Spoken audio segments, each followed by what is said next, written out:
आपण लहान असताना ना आपल्याला आईचं बोलणं कधी कधी त्रासदायक वाटायचं. लवकर उठ, असं करू नको, तसं बोलू नको, इकडं जाऊ नको, तिकडं जाऊ नको, असे कपडे घालू नको. तेव्हा वाटायचं आई किती ओरडते, किती लक्ष देते.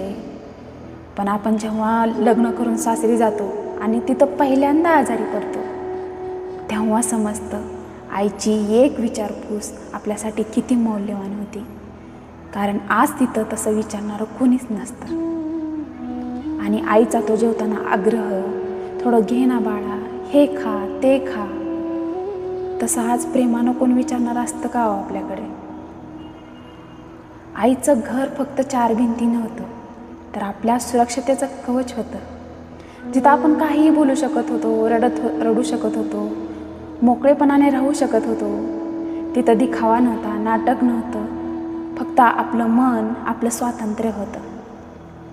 म्हणून म्हणते मुलींनो, आई जिवंत आहे तोपर्यंत आईची किंमत करा.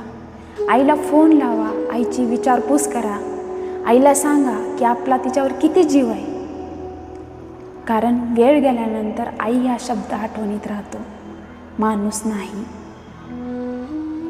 आई ही देवाचं दुसरं रूप असतं आणि ते मुलींना लग्न झाल्यानंतर त्या खऱ्या देवाची किंमत कळते. म्हणून वेळ आहे तोपर्यंत मुलींनो, आईच्या बोलण्याला ओरडणं समजू नका, आईच्या बोलण्याला दडपण समजू नका. आई जे आपल्यासाठी करते ते योग्यच करत असते.